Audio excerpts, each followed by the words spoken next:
Assalamualaikum warahmatullahi wabarakatuh. Alhamdulillahillazi arsala rasulahu bil huda wa dinil haq liyuzhirahu 'ala ad-dini kullihi walau karihal musyrikun. Asyhadu an la ilaha illallah wahdahu la syarikalah wa asyhadu anna Muhammadan abduhu wa rasuluh.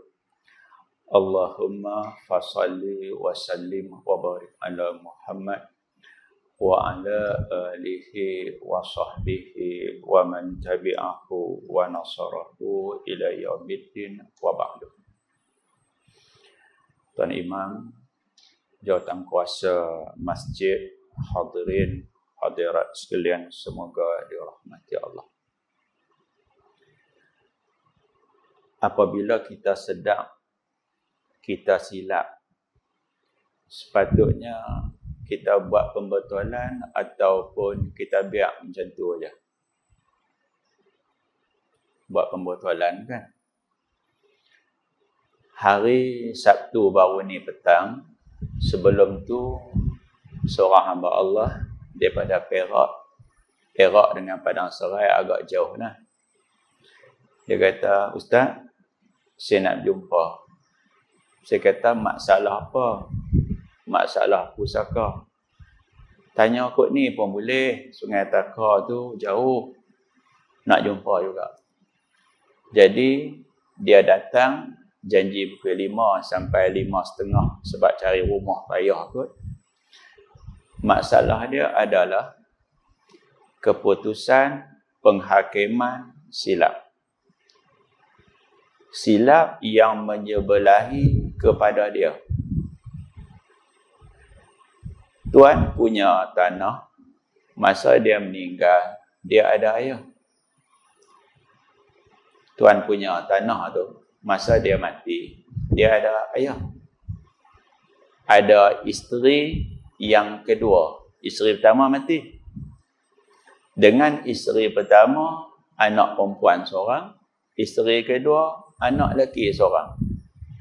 Bila faraid, isteri 1/8, anak lelaki dengan anak perempuan berhabis. Harta pusaka asal bahagi 8, akhirnya dia kena jadi 24. Isteri dapat 3, anak lelaki-lelaki dapat banyak, 14, perempuan 7. Saya tanya, salah tang mana? Dia kata, Ustaz, maklum saya, suami dia Ustaz. Faham tak ni? Yang tanya tu Ustaz, maklum saya, suami dia Ustaz. Suami dia kata, hampa faraid tak betul. Kita mai saya tengok. Tengok-tengok, Masya Allah. Ayah kamu mati, ayah kamu masih ada ayah. Masa faraid, ayah pada ayah kamu tak ada. Ayah pada ayah kamu dapat. Tapi kerana ayah pada ayah kamu, Tok Wan dah mati dah, dia turun kepada anak-anak ayah. Ayah pada ayah ni pula jenis menikah banyak kali. Pak lepak pun menikah 2 kali. Akhirnya saya contang padam. Rupa-rupanya ikut salah silah tu, dah 9 orang dah yang meninggal. Saya kata, teruk ni. Teruk. Boleh tolong tak? Boleh. Nak buat macam mana? Saya kata, ulang bicara lah. Ulang bicara, buat pembetulan. Dia tanya, saya boleh tak bicara? Tak bicara, nanti akhirat kena bicara juga. Okey. Yang datang ni, 3 orang, hak muda masuk dulu. Hak yang berumur sikit, duduk berjalan. Jalan jenis selangkah berhenti. Tanya tu siapa dia? Mak dengan ayah kan?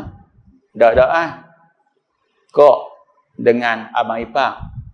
Nampak tak? Awak, abang ipar dengan kok, dia tak boleh tidur malam. Duk fikir dengan umur macam ni, takut mati, kesilapan tak ada nak buat pembetulan. Jadilah, kami tak mau bicara dah awak. Tanah dah nama kami, saya dah hebah pada kok, tapi kami nak buat pembetulan. Tak apa, saya boleh tolong. Ialah tanah yang dapat kepada kamu, kena nilai ikut harga semasa. Dan bila faraid, kamu kena pergi bedak duit. Nak bedak, tak boleh kira cincai. Dan saya kata, 9 lapis ni, kes ni agak rumit. Saya rasa lah 15 jam tak cukup. Memang teruk. Saya boleh tolong, tapi kena sabar. Petang kemarin dia hello, dia kata, Ustaz, silap. Silap apa? Tanah bukan 6 relung, 6 relung setengah. Harga ikut harga semasa, harga lama, harga baru. Jadi kira-kira tanah 195,000. Kamu kena cari duit, bukan bayar semua. Bahagian pak kepada pak kamu tu 146, kamu kena bedak seorang sikit. Bayangkan Tok Wan nikah ramai. Bukan takat nikah ramai. Tok ataupun mak pun nikah 2-3 kali. Ya Allah, susah, rumit. Saya berminat, tapi masa teruk. Itu satu contoh kesilapan berlaku, waris nak buat pembetulan. Bagus tak? Pagi Sabtu, orang Sungai Petani, dia hantar WhatsApp, saya tengok. Kita boleh baca walaupun tak pakai WhatsApp, tengok kepala je lah. Tapi ada murid saya, dia pandai ajak. Boleh baca, belutik dia tak naik. Dia tak ada, tahu tak cara dia? Ada orang ajak, kita boleh baca. Hak yang hantar, dia tak tahu kita baca. Saya tak reti. Memandangkan yang tanya tu, anak dia satu sekolah dengan anak saya terpaksa baca. Dan main dengan muka, tak apa nak ceria ni. Kok duk tuntut tanah faraid. Saya tengok, dia kata, Ustaz, mak saya nikah 3 kali. Nampak tak? 2 orang lelaki dia, nama sama. Tok Wan saya juga nikah 2 kali. Atas pun nikah banyak kali. Masalah apa ni? Kak saya, dia tuntut faraid pusaka. Harta ayah saya. Saya tengoklah. Lukis apa semua. Saya tanya, tanah yang kak minta ni nama siapa? Dia kata, nama saya. Nama dia? Saya kata, mana boleh faraid? Sebab tanah tu kan tanah pusaka. Tanah tu tanah kamu. Ayah masa dia sihat, dia bagi dekat anak dia yang bongsu. Sebab anak bongsu tu bela dia. Faham tak? Anak hak bongsu, duk ambil berat, rajin balik tengok, tanya makan minum. Ayah duk tengok, anak ni boleh hantar pahala kat aku. Ayah dia abang, nanti anak hantar mahat tahfiz. Kurang-kurang dia boleh buat pahala. Anak buat pahala dekat ayah, dia sampai kat Tok Wan. Sebab Tok Wan yang cadang. Alhamdulillah. Tak kena faraid? Tak. Sebab tanah bukan nama ayah, nama kamu. Kecuali kamu yang tipu ayah, tukang nama. Berlaku tak? Tak. Ayah sihat? Ya. Tapi kalau ayah kaki potong dah sebelah pun nak kena potong juga, napas makan pun semua dekat sini, masa tu tak boleh buat macam tu. Kamu kena bagi balik seolah-olah tanah, walaupun nama kamu dikira tanah tadi nama ayah kamu. Ini orang yang nampak benda itu, dia nak ikut kebenaran. Yang tak seronok, petang ni, semua ke mahkamah. Ayah dia mati lepas Tok Wan dia mati. Faham tak? Senang. Tok Wan dia mati, anak ada 6. Faraid tak buat. Ayah dia mati. Bila ayah dia mati, Pak Long dia buat faraid. Mereka buang ayah dia. Ayah dia ni berhak. Tok Wan anak 6, kira 6 lah, mana boleh kira 5.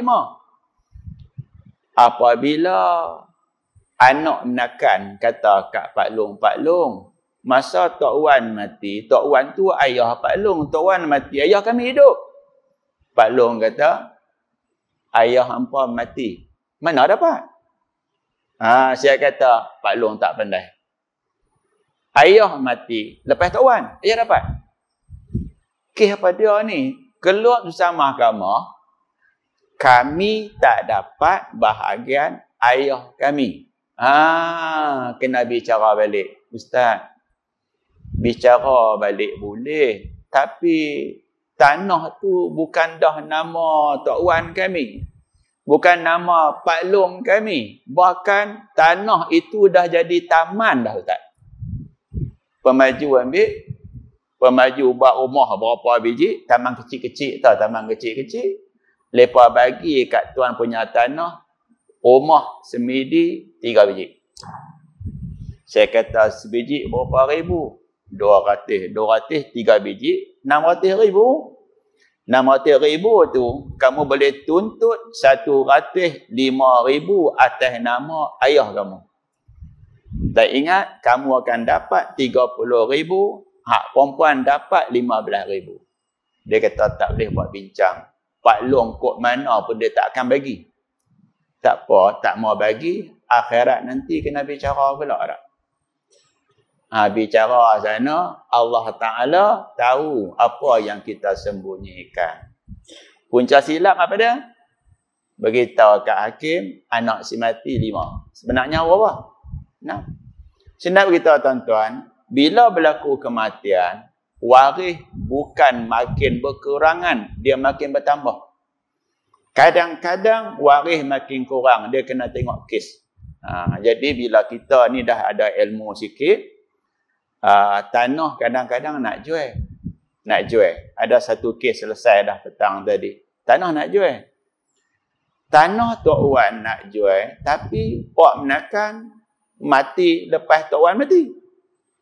Boleh tolong kira tak tanah? Kadang tu berlaku, Pak Menakan tu, dia tak kahwin. Kalau Pak Menakan dia tak kahwin, Tok Wan nikah sekali, senang.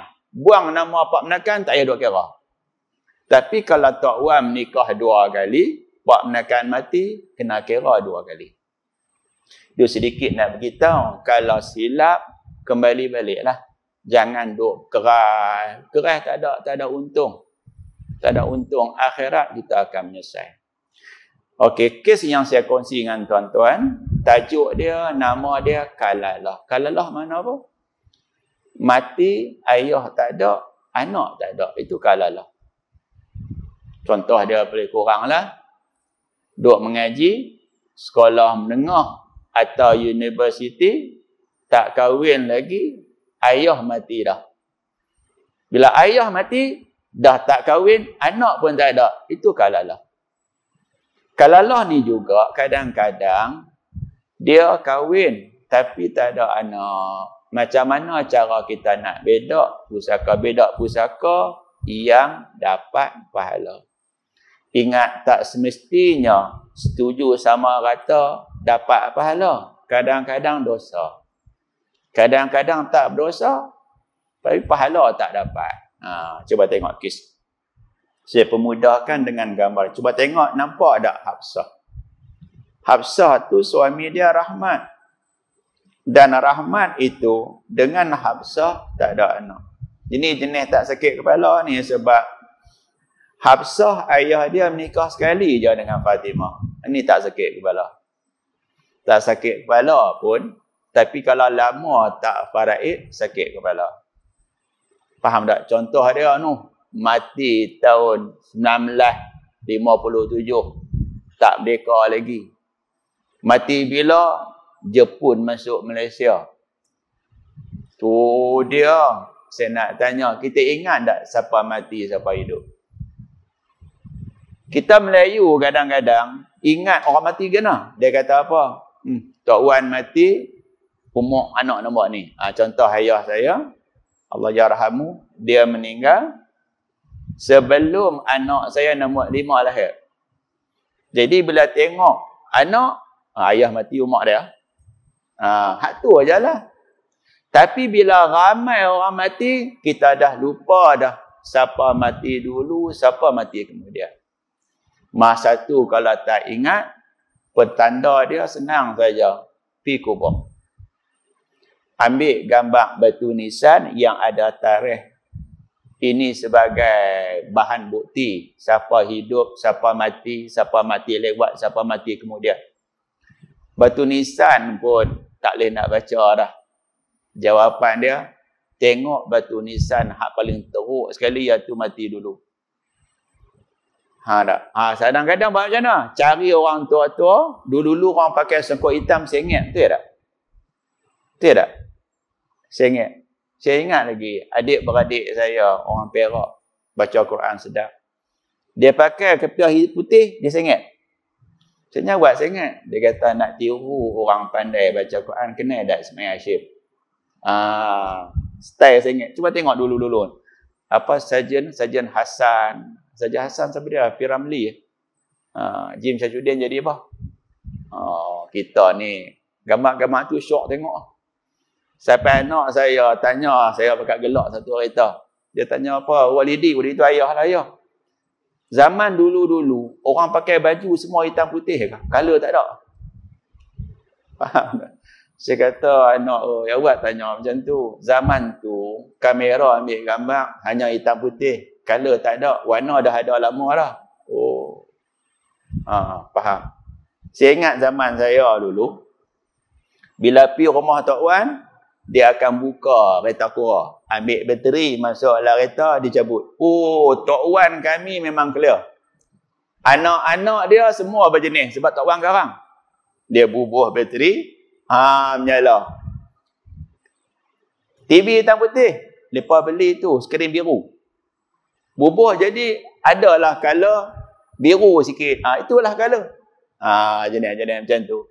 Hak jenis macam tu, bila kita tak ingat siapa mati dulu, kita kena tanya orang tua-tua. Kalau dia tak boleh nak tahu, nak buat macam mana, nama dia anggapan kematian. Kita kena bawa kini kadang-kadang pergi kat mahkamah sivil, hakim akan tentukan siapa hidup, siapa mati. Memang penat. Faraid paling teruk yang saya berjumpa, kes faraid kematian 1808.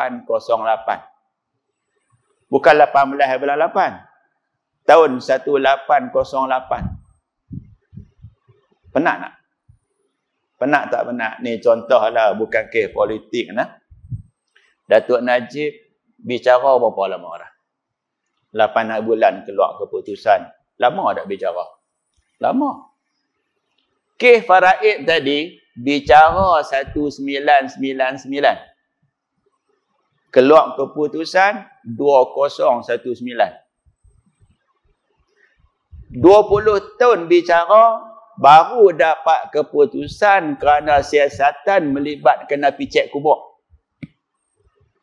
Jenah bayang dekat peguam. Nak kena cari kubur ni, hak nak, hak mati, bercerai apa semua, menikah pula, bagai-bagai. Kadang-kadang confuse. Laki ada dua-dua nama sama. Kadang-kadang jadi, tu abang ipar. Abang ipar? Macam mana?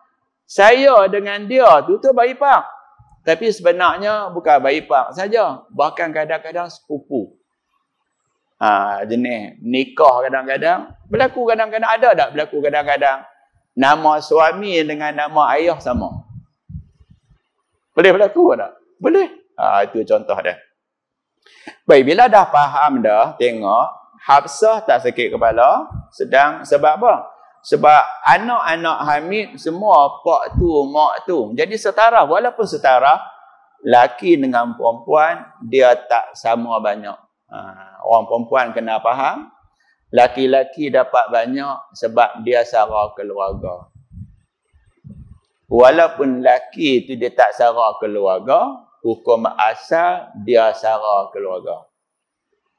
Contoh dia, ayah mati, Tinggal anak lelaki, anak perempuan. Anak perempuan automatik, anak lelaki kena sara anak perempuan. Automatik sebab tu kadang-kadang anak lelaki hak besar, dia mengaji tak tinggi.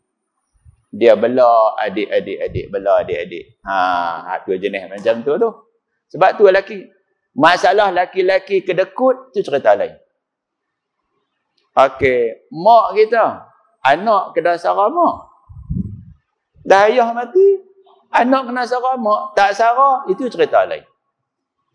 Cuba tengok bawah, Rahmat, dia senyum lebar, dia dapat setengah nas Al-Quran, surah An-Nisa ayat 12. Walakum nisfu ma taraka azwajukum illam yakun lahunna walad. Bagi kamu, suami-suami, separuh yang isteri mati tinggal kalau isteri tak ada anak, walaupun kamu ada anak. Ini pening kepala. Tak faham. Bagi kamu, 1/2 pusaka bini kamu mati kalau dia tak ada anak, walaupun kamu ada anak. Tak faham. Alah, kalau bini mati menikah pula, anak tolong cari. Faham tak? Anak tolong cari. Siapa dia? Guru matematik, mengajar anak. Faham tak? Kadang-kadang cikgu tu tak menikah-menikah. Kan? Tua pun muda pada bini kita. Menikah, anak tak dapat, suami tu ada, dia mati. Suami akan dapat setengah. Muka macam kita orang mau tak? Kalau payah orang nak mau tu. Kalau kaya tu, dia cerita lain sikit lah. Baik. Sekiranya isteri ada anak, walaupun suami tak ada anak, suami dapat suku. Biasanya anak isteri adalah anak suami lah. Biasanya. Tapi kadang-kadang, isteri bukan mak kepada anak kita. Isteri adalah mak tiri kepada anak kita. Lagi sambung, Kasim sampai ke bawah, semua tu adalah abang, adik, kakak kepada Hafsah. Mereka tu perhabis. Laki-laki 2, perempuan 1. Ringkasnya, asal masalah 2, 1, 1. 1 bawah tak boleh bagi dengan 10, darat dengan 20. Cuba tengok jadual A, faraid. Faraid ni nak abang, walaupun waris tak setuju, jawapannya tak berdosa. Faham tak? Waris bergaduh, kami tak mau faraid, kami nak sama rata. Faraid tak berdosa sebab faraid ni perintah Allah. Kami tak setuju faraid, kami nak sama rata. Faraid tak berdosa. Sebab Allah Ta'ala suruh. Okey, yang perempuan kata, kami tak mau faraid, kami nak sama rata. Hakim kata, faraid dengan sama rata, dua-dua boleh. Tapi faraid dulu. Hak laki nak sama rata, baru dapat. Mereka tak setuju sama rata, tak dapat. Sebab tengok jadual faraid, suami 25,000 senyum dia. Adik-adik, abang, adik, kakak, yang laki-laki 5,000, formula ada di atas, yang perempuan 2,500. Upah haji ni nak beritahu si isteri bermurah hati. Tahu murah hati? Ada kertas kalau nak ni. Kertas banyak, boleh main ambil. Ada kertas. Isteri murah hati, sewa kelak duit poket saya untuk bayar upah haji 2,000. Tak usah duk kacau dia pusaka. Bagus tak isteri tu? Baguslah. Macam kes di sini, isteri mati. Rahmat yang awak keluar duit. Okey. Hadiah terakhir buat isteri dia. Baik, B nak sama rata faraid, tengok. Suami agak berat nak sama rata sebab dia dapat banyak. Cuba tengok, faraid sama rata boleh baca sendiri. Yang C tu sama rata. Sekiranya jelas depan mata, bersetuju sama rata, dah tahu hak masing-masing, masa tu sama rata, plus dia pahala. Tapi kalau sama rata, ada paksaan, walaupun depan hakim tak paksa, apa depan hakim tak paksa? Dia paksa dalam kereta. Atau dalam rumah. Belum nak pergi bicara tu, pinjang rumah. Ni esok ni, depan hakim, kalau hakim tanya, sama rata nah? Dengar tak? Hak perempuan ramai. Ulang pula, kita pergi naik kereta sebiji, tu nak tekan adik tu. Ni lagi kalau dia tanya apa dia? Sama kata? Sama kata. Bila hakim tanya, macam mana? Sama kata, ya adik tuan hakim. Tak ada paksa. Tak ada siapa paksa. Lu dah kena paksa, jangan mengaku kata kena paksa. Hak tu sama kata berdosa. Okey, hak paling bagus apa dia? Masing-masing buat penolakan. Allah tahu penolakan macam mana? Kita mati, tinggal isteri. Ada anak-anak. Anak-anak masing-masing tolak kat mak. Mak ambil kat mak lah. Tapi kadang-kadang bergaduh balik. Tolak-tolak kat mak, mak menikah lain. Jam lah. Rumah nama mak, duit semua nama mak, mak menikah lain. Gaduh. Mampus masa tu. Kami tak sangka mak buat macam ni kat kami. Nak buat macam mana? Dah orang minta, mak muda lagi. Nak buat lagu mana? Jodoh. Hampa tak percaya pada jodoh kan? Masa tu kacau tak? Berapa banyak ayah mati, rumah ambil kat mak. Bila mak menikah, mak keluar. Kami nak sewa rumah ni kat orang. Oh banyak cantik tu. Mai orang mana mai duduk dengan mak. Buat macam mana lelaki aku? Paling senang, jual rumah, beda duit. Tapi nostalgia lama hilang habislah. Saya dah berjumpa satu kes. Ayah dengan mak meninggal. Rumah, mereka tak faraid. Mereka letak sebagai nama rumah tu. Rumah mereka. Nama semua ada. Atas nama mereka. Nanti mati baru kita kira lain. Mereka buat macam mana? Mereka tak wakaf rumah tu. Mereka buat homestay. Setiap kali dapat duit sewa homestay, duit itu mereka akan wakafkan. Wakaf tunai. Mereka bubuh tabur masjid. Anak-anak yatim yang perlu bantuan orang sakit. Duit tu dapat pahala kepada mak ayah mereka. Kalau wakaf, kita tak boleh duduk. Kalau buat homestay, musim-musim raya, cuti-cuti menikah, kahwin, boleh duduk. Duit, ambil maintenance. Ni cantik. Otak kena clear. Tapi itulah adik-beradik kalau tak sepakat, nanti pakat duk kata, rumah ni aku yang buat dulu. Masa tu korek. Korek dia ke mana? Pelekang, kutip kayu, kutip simen. Habis cerita gitu. Baik, cuba tengok kitab kita. Okey. Masalah 100 berapa? Siapa ada tanda? 100. 121. 121. 120. Okey, baik. Kita berhenti lama itu ni. Baik, cuba tengok 120. Makmum yang masbuk sehingga imamnya memberi salam, lalu terus ia qiyam, maka didapati imam belum salam. Pelik tak masalah ni? Saya nak tanya, ada tak kadang-kadang tengok dalam surah abang non-Muslim pakai tudung? Ada tak? Ada tak? Ada. Contoh boleh korang kenal tak? Orang Singapura dulu ni. Di Kuan Yu ke? Pakai songkok hitam, duk main kampung-kampung Melayu. Tu strategi mereka lah. Kita duk sangka dia Islam. Tapi tak Islam. Sudah-sudah sembahyang dia abang, aku tak Islam. Okey. Ni di negara Arab macam Mesir, ada orang Kristian. Dia jumpa, dia bagi salam. Rupanya tak Islam. Okey. Dan anak murid saya, memang orang share sakan lah.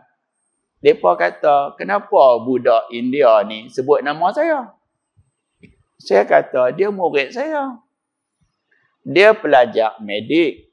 Tak jadi doktor lagi. Dia ambil satu paper saya. Paper dia ialah GFS 6212 Pengajian Fatwa Kontemporari. Dia buat satu kajian lah yang sedikit saja. Dan dia kena buat perbentangan. Ada tanda kat dia. Tudung tak pakai. Dia bercakap macam orang Islam. Dan saya pernah dengar dia baca Quran. Dia boleh baca. Mengaji dengan siapa? ngaji dengan pensyarah kuliah Quran. Contoh lagi dekat Bukit Besar. Ada seorang perempuan, dia buat kajian perkembangan agama Islam di sekolah-sekolah pondok. Dan dia duduk dalam pondok. Perempuan duduk dalam pondok. Dia puasa. Kuliah-kuliah dia duduk juga dan dia pakai tudung. Akhirnya dia buat kajian tentang Islam, dia tak ada nak tahan. Akhirnya dia Islam juga.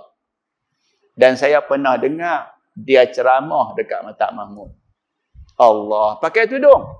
Stukin tak pakai. Cerita tentang orang tanya kenapa tak Islam, belum dapat hidayah. Lebih kurang kenal dah tu. Apa tu? Cina masuk Islam tu. Orang apa? Cina masuk Islam, dia karang buku Murtad, jangan pandang sebelah mata. Kenal tak? Saya pun lupa dah. Dia dah masuk Islam. Akhlak peribadi macam Islam. Macam Ko Kekim, dia tak masuk Islam. Baik, apa hukum? Dia bagi-bagi salam, dia kata apa? Saya sebenarnya tak Islam. Tapi ada orang tolak jadi imam, saya yalah. Faham tak? Atau macam ni. Maaflah tuan-tuan, saya semayang tadi, saya tak ambil ayat semayang. Ayat semayang ni benda dia tersembunyi, kita tak nampak. Baik, makmum yang masbuk terdengar suara, maka sangka ia bahawa imamnya memberi salam, lalu ia pun bangun qiyam. Situ kan? Okey, saya baca tersilap tu. Ia belum salam kan? Belum salam, bukan belum Islam. Aspek mata ke mana? Makmum yang masbuk sehingga imamnya memberi salam, lalu terus ia qiyam, maka didapati imamnya belum salam. Ada juga dalam tajuk ni, kita tak jumpa lagi. Imam bagi salam, dia abang dia tak Islam. Yang ni lebih kurang macam ni lah. Kita semayang ada tirai kan? Ada tirai. Ada orang dia bagi salam. Sebenarnya bukan imam. Dia bukan imam. Akhirnya dia pun bangun. Bangun. Allah. Orang bagi salam. Bukan imam yang bagi salam. Ada juga tajuk yang keliru tajuk. Dia semayang, lepas tu dia beritahu dia tak Islam. Ada juga tajuk dalam kitab ni. Makmum yang masbuk ni apa dia? Jenis orang dia sampai, imam dah semayang dah. Terdengar suara, maka sangka ia bahawa imamnya memberi salam. Bukan imam. Orang hak masuk masjid. Lalu ia pun bangun qiyam meneruskan sembahyangnya. Kemudian ia mengetahui bahawa imamnya belum lagi memberi salam. Imam tak bagi salam lagi. Saya nak tanya, nak turun balik tak? Aku bangkit tadi ni, dia jenis main lambat. Dia bangkit ingat salam. Elok-elok orang bagi salam, dia bangun. Bangun-bangun lah, tu imam tak bagi salam lagi.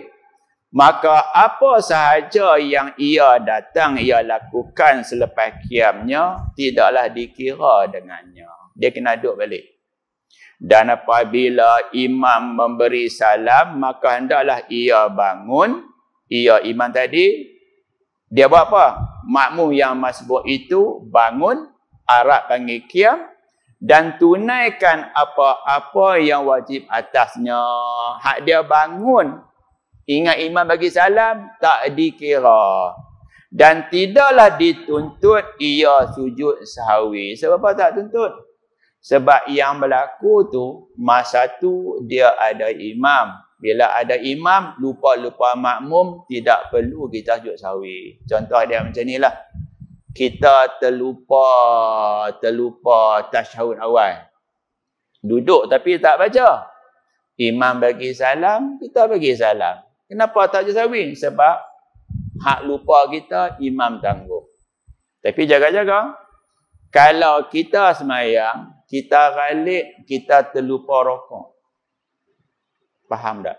Imam rokok, kita tak rokok. Imam ayat tidak, kita dah ingat pun, imam tak rokok lagi. Imam Allahu Akbar turun, kita turun. Turun teringat, aku tak rokok tadi. Jawapan dia, tak boleh kembali rokok. Imam bagi salam, bangun tambah lagi 1 rakaat. Okey, clear nah? Kerana ia syak pada ketika kedua tu ikutan dengan imamnya lagi. Teruk sangat tak? Sebab tu semayang ni kadang-kadang kita tengah semayang, orang takbir, kita duk kata imam takbir. Kita tengah semayang, orang mai dia bagi salam, kita duk kata imam bagi salam. Kan? Buat misal senang aja. Tapi jangan duk buat lah. Imam dia sujud yang terakhir, kalau dia takbir panjang, orang bangkit. Sujud yang terakhir tu, imam kata apa? Allahu Akbar. Ada orang celapak berdiri tak? Berdiri lah. Rakaat terakhir dia boleh baca macam tu. Makmum tertipu. Hak belakang imam naik, kita pun naik. Ni berlaku kat saya sendiri. Semayang Isyak di Perak. Dulu saya mengajak di Perak. Lama-lama saya tak boleh pergi dah. Sebab dulu kerja Al-Ustaz, duduk Al-Ustaz. Ambil anak Al-Ustaz, balik Padang Sarai dekat. Bila tukar mai Kuala Ketih, daripada Kuala Ketih, pergi ambil anak Al-Ustaz. Patah balik mai Padang Sarai, nak pergi pula Selama Perak. Memang tak dan. Jadi kuliah Isyak. Satu malam tu, imam surau jadi imam, tak apa. Saya berdiri betul-betul belakang dia, tak apa. Nak jadi cerita, dia berdiri rakaat yang kelima. Dia kata, Allahu Akbar. Saya pun berdiri. Bila berdiri, 4 lah dah tadi. Kita berdiri ni sebab terpengaruh dengan dia takbir. 4 dah tadi ni. Rasa 4. Nak turun, takut tadi 3. Rasa 4. Kiri kanan ni boleh kata semua pakat berdiri. Termasuk sebelah saya, doktor. Doktor ni, dia berdiri juga. Doktor takkan dia lupa dia berdiri juga. Dia fikir, rasa 4 ni 5 ni. 5. Bila datang syak macam tu, tiba-tiba imam dia turun balik-balik. Dia turun, duduk macam tasyuk awal tapi baca tasyuk akhir. Dan dia sujud sahwi 2 kali. Hak tu sujud sahwi bagi imam sunat, makmum wajib sujud sahwi. Tak sujud batal sembahyang. Nampak tak? Tak mana nampak dia reti? Dia duduk baca tasyahud akhir, duduk macam tasyahud awal. Kenapa duduk macam tu? Sebab sembahyang kalau ada sujud sahwi, duduk macam tasyahud awal tapi baca tasyahud akhir. Dan jika ketahui ia pada qiyamnya bahawa imamnya belum lagi bagi salam lagi, maka hendaklah ia kembali kepada mengikuti imamnya. Dia turun balik-balik. Kalau ada orang rajin, dia pergi ambil gambar, bola Facebook. Mampus kawan tu. Tu imam buat tengok. Dia berdiri. Hak ni bukan masalah imam diri. Makmum berdiri. Imam duduk. Malu tak? Nak turun, imam duduk. Aku nak berdiri, imam tak berdiri lagi. Nak buat macam mana? Paling senang, kembali kepada mengikuti imamnya. Maka jika makmum menghendaki mufaraqah atau mufaraqah, berhenti ikut imam, pahala jemaah sampai takat mana yang diikut imam je lah. Dengan imamnya dan meneruskan ia menyempurnakan sembahyangnya sebelum salam imamnya. Nampak tak ni? Dia berdiri, dia kata aku alang-alang aku dah berdiri, aku tak turun. Aku perhabis, baru aku turun. Dibinakan atas bahawa makmum adakah harus baginya memutuskan kedua ikutan? Boleh tak? Masa dia berdiri, dia duk sangka imam bagi salam.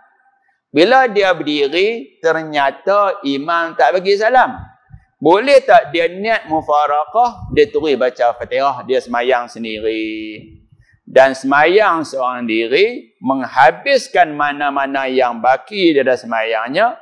Dan jika kita kata tidak harus memutusnya, kalau kita bagi pendapat tak boleh semayang sendiri. Nak semayang seorang diri, dia kena macam mana? Kamu nak bangun, kamu kena niat mufarakah. Bukan bangun baru mufarakah. Kena niat dulu baru boleh bangun. Saya buat misal sikit. Kita semayang sunat 2 rakaat. Niat 2. Boleh tambah jadi 4. Tambah 4 tu bila? Sebelum nak bangun 3 dengan 4, niat dulu nak tambah. Jangan bangun baru niat nak tambah. Jangan bangun dah tahu silap, aku mufarakah. Macam tu. Maka wajiblah atas makmum mengikuti imamnya. Dia kena turun. Dan jika kita kata harus memutusnya, maka baginya 2 wajah. Rupa-rupanya para ulama' dalam kes ni dia berselisih. Pendapat pertama, kamu tak ada pilihan. Kena turun semula, duduk tasyahud akhir bersama dengan imam. Pendapat yang kedua, boleh mufarakah. Mufarakah tu nak buat macam mana?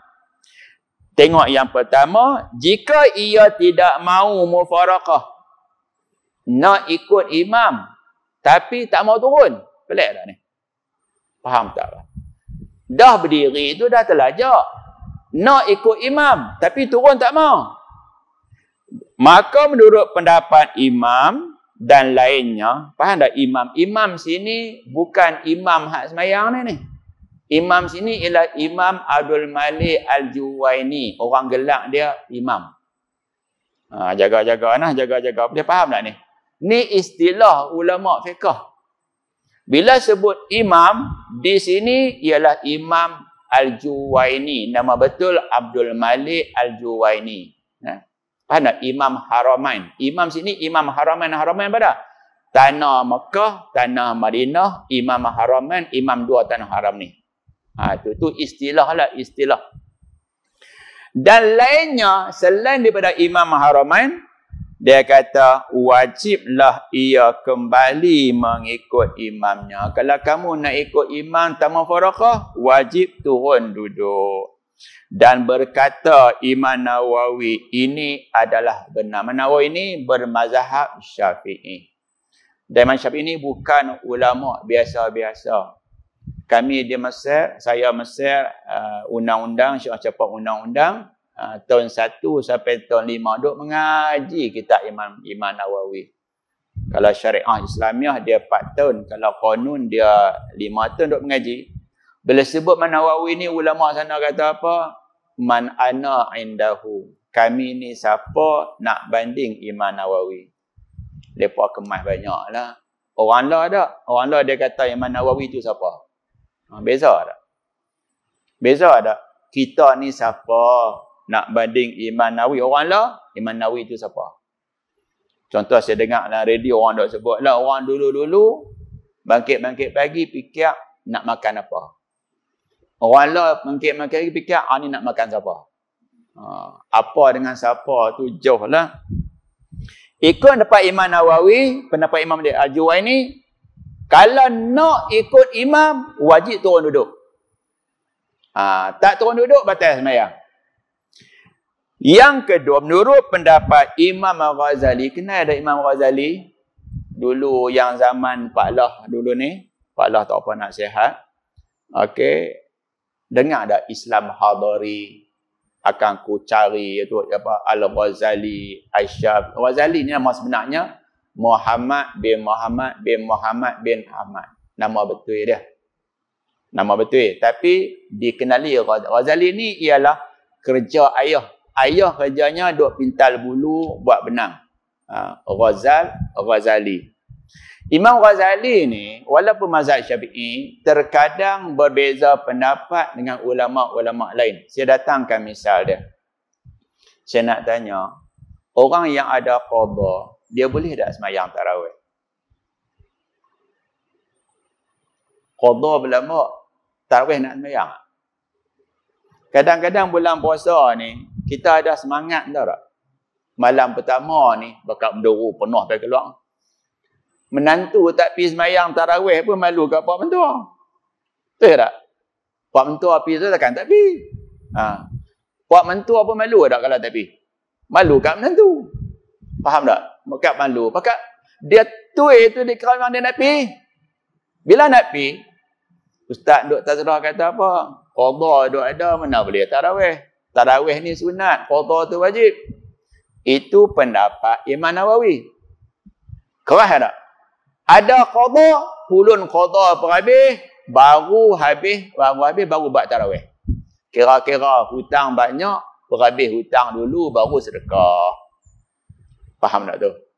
Saya nak tanya, kalau dengar pendapat orang Melayu kita, dia boleh qadha tak? Ni tazkirah ni. Tuan-tuan yang ada qadha, balik pulun qadha. Tuan-tuan dah main tarawih. Dia balik rumah, qadha tak, tarawih tak. Dua-dua dia tak buat. Faham tak? Dia jadi, itu pendapat Imam Nawawi. Maksudnya, pulun qadha perhabis, baru tarawih. Imam Ghazali kata apa? Tak, bukan macam tu. Bila tarawih lah. Duduk di rumah, payah nak tarawih. Kalau mai surah masjid, kita ada kekuatan sikit. Nak balik kadang malu apa-apa semua. Habis tarawih, pulun qadha.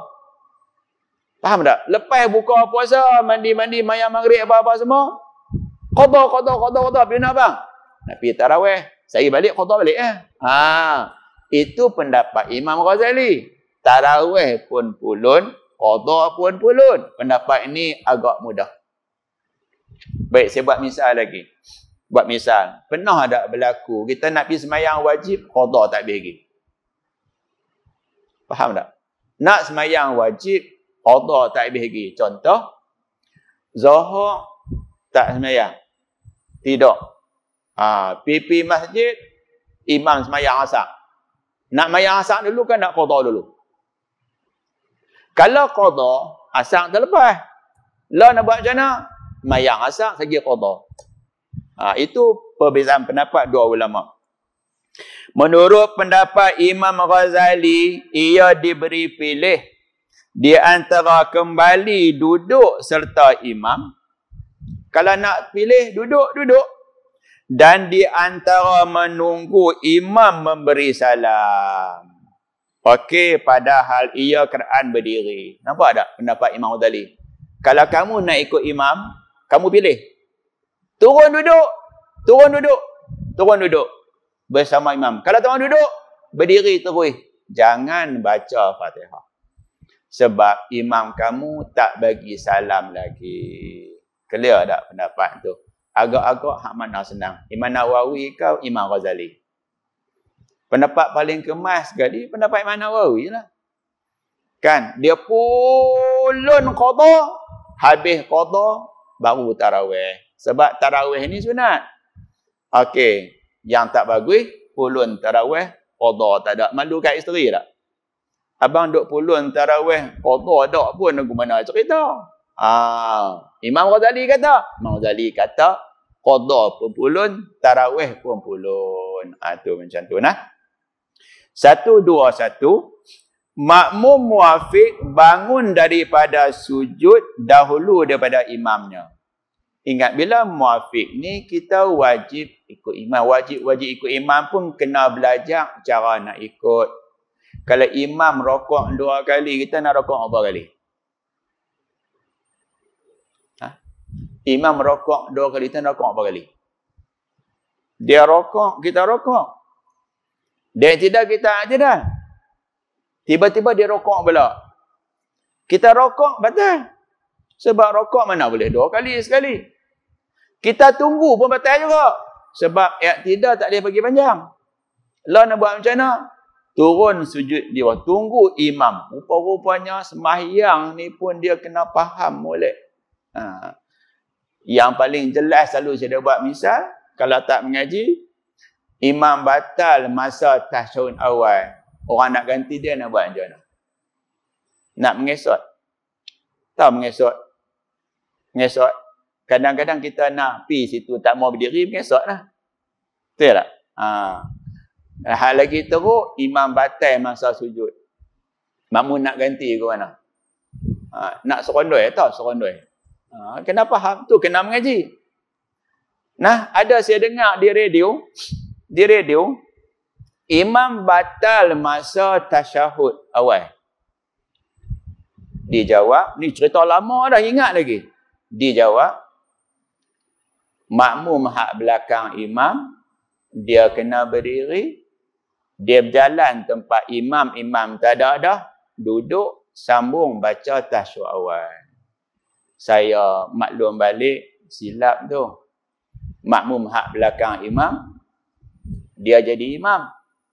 Tetapi posisi dia, tempat dia juga. Habis tasyahud awal, berdiri, Allahu Akbar, dah berdiri, jangan Fatihah lagi, berjalan ke hadapan di tempat imam. Bukan bangkit, jalan ke depan. Perhabis tasyahud awal dulu. Okey. Dinakalkan daripada Ubadi bahawa makmum muafiq apabila menyangka ia imamnya telah mengangkat kepala daripada sujud. Ada tak kadang-kadang imam sujud? Imam ni sujud, angkat kepala ke belum? Tak tahu. Aku nak angkat, takut dia tak angkat lagi. Aku tak angkat kepala, takut dia angkat dah. Faham tak ni? Faham tak? Kadang-kadang ni, minta maaf lah sebut, kadang-kadang setengah tempat, imam pasien dia sujud lama, rokok lama. Kita singgah semayang kat surau masjid tu, dia yang pasien tu. Doa pun lama, jenis lama. Dia sujud, kita sujud. Lama dah sujud ni. Angkat kepala dah kot. Aku tak angkat, takut dia angkat. Dia pun angkat kepala. Angkat kepala, imam tak angkat kepala lagi. Faham tak, Jam? Nak patah balik lagu mana?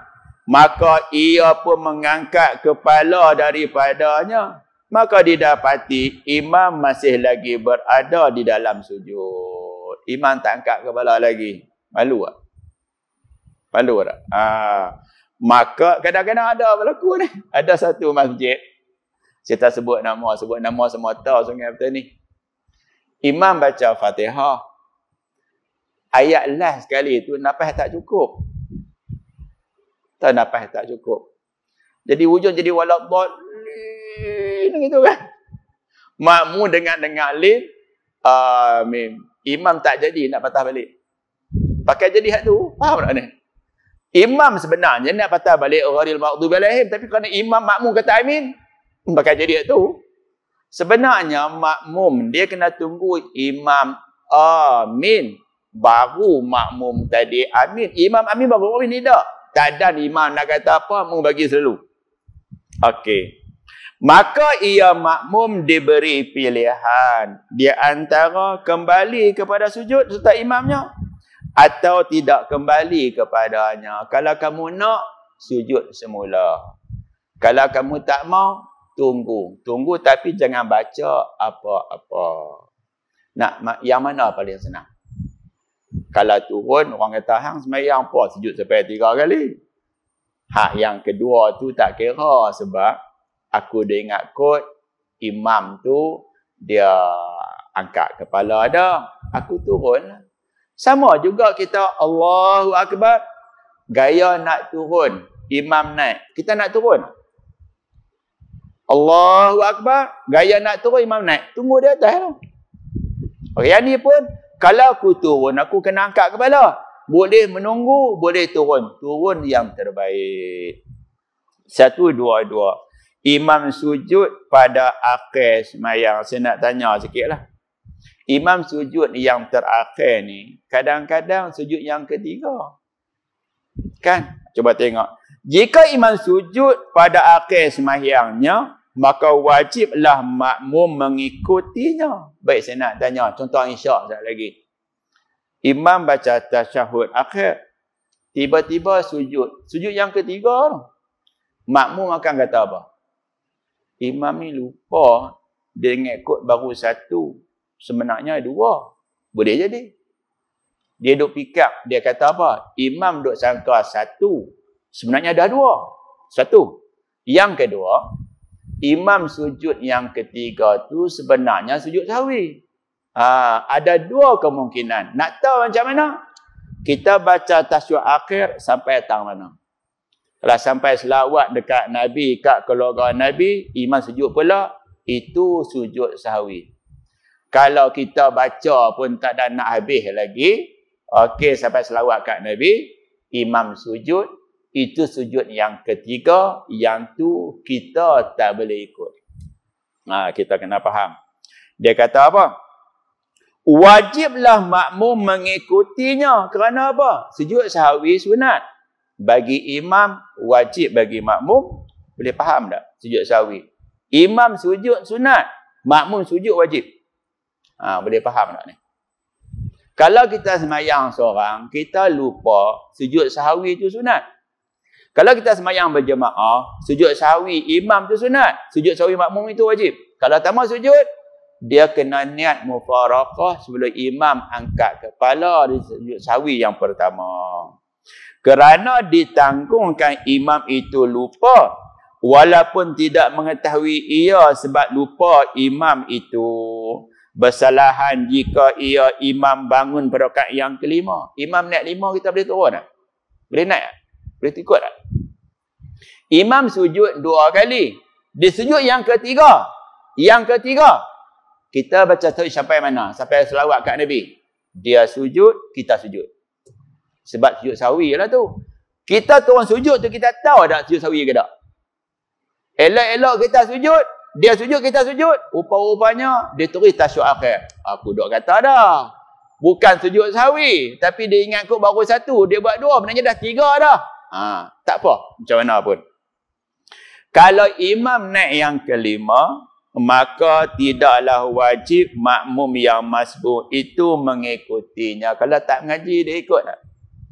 Cantiklah imam. Macam duk faham-faham.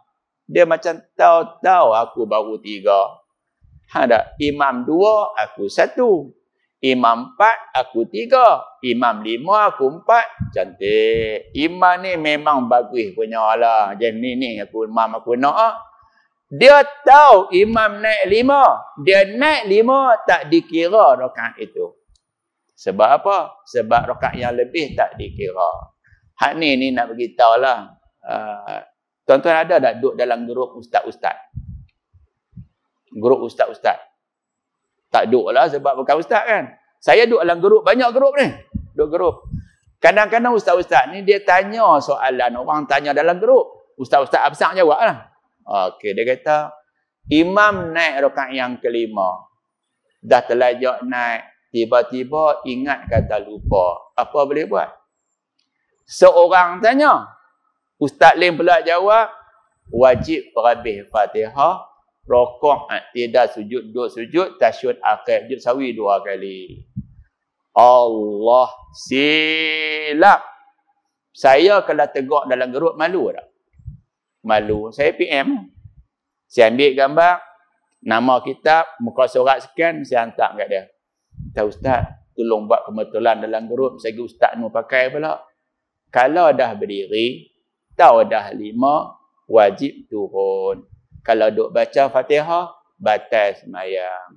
Yang boleh baca perhabis tu, dia naik yang kelima, dia duk sangka 4. Ni dia naik kelima, dia duk sangka 4, naik-naik, tahu kata 5. Dalil orang tak ikut dia. Kalau baca Fatihah, batal sembahyang. Dan dia buat kebetulan. Jadi macam tu. Maka tidaklah wajib makmum yang masbuk itu mengikutinya kerana ditanggungkan imam itu ada tinggal ia rukun daripada rakaatnya.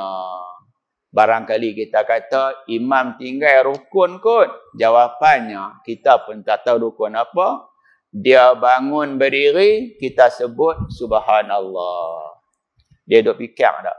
Makmum ni duk buat apa? Duk subhanallah pula ni. Dia pun tak tahu apa benda. Dia baca Fatihah, rokok, i'tidal sujud dan baca tasyuk akhir. Dia seorang saja naik di atas. Orang tegak dia tak terima. Terus sampai akhirnya sujud sahwi 2 kali. Sujud sahwi 2 kali tu nak beritahu sujud sahwi imam itu sunat. Makmum yang tak lupa wajib juga sujud sahwi 2 kali. Walaupun makmum tak lupa. Faham tak? Sudah-sudah semayang, tu imam. Awak yang kami tegak tak turun. Aku duk yakin kata baru 3, naik atas bukan 5, 4. Tu imam tak percaya kat kami. Kami semua tak bangun pun. Tu nak buat macam mana?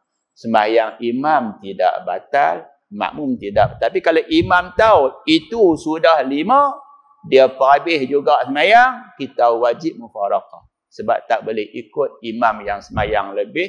Kalau kita kata imam sengaja, kalau kita kata imam lupa, tak wajib perhabis. Nah. Okey, jadi kalau imam lah berdiri, tegak, kita turun. Turun. Imam naik, kita tegak, dia turun. Kalau kita naik, siapa nak tegak? Pernah ada subhanallah kat kawan sebelah? Tak pernah ada buat kerja macam ni. Itu subhanallah. Hang ni tegak lagu mana cerita, dia jadi gitulah. Sebenarnya lupa-lupa ni, Nabi sendiri pernah lupa lah sembahyang 5 kali.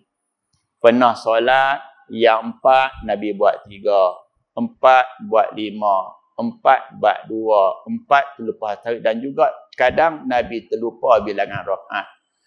Lupa Nabi sebab khusyuknya solat.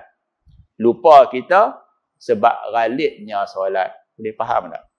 Contohlah Nabi-Nabi tanah tak makan Nabi, tak reput. Firaun reput tak? Firaun tak reput juga. Sebab apa? Faham tak ni? Kira kita senang. Kita tak makan, kadang-kadang tak lalu, kadang-kadang tak gamak. Tanah dia tak gamak. Awak apa? Jadi gitu. Jadi macam itulah nak bagi faham keadaan dia. Macam tu keadaan dia. Jadi kalau lupa apa-apa, kena faham. Lupa tu lupa lagu mana. Kalau lupa rukun, sujud sahwi tak boleh tampung. Kalau lupa sunat, sujud sahwi boleh tampung. Lupa rukun, rakaat mana? Rakaat yang pertama tadi baca Fatihah sekerat, tiba-tiba rokok. Sedangkan dia muafiq. Imam bagi salam, bangun tambah lagi 1. Mayang rakaat pertama tadi, aku tertinggal 1 rakaat. Satu rokok, 1 sujud. Imam bagi salam, tambah 1 lagi rakaat. Dan ada juga dijawab, ni cerita-cerita ni nak ambil pengajaran lah. Sesiapa yang semayang rakaat yang pertama, didapati cacat. Ni ada orang jawab. Maka yang kedua tak dikira, ketiga tak dikira, 4 tak dikira. Dia kena bangun tambah lagi 4 rakaat. Jadi berapa? 8. Sebenarnya, hak yang pertama bila tak kira, 2 jadi 1, 3 jadi 2, 4 jadi 3. Bangun tambah lagi 1 jadi 4. Jadi itu. Ngaji bagi faham boleh nah. Ingat tak kat tu dulu. Akan datang jadi panjang balik. Bismillahirrahmanirrahim. Allahumma hdina wahdi bina waj'alna sabilan liman ihtada. Allahumma ja'al jam'ana haza jam'an marhuma wa tafarruqana mi ba'dihi tafarruqan ma'suma. Wassalamualaikum warahmatullahi wabarakatuh.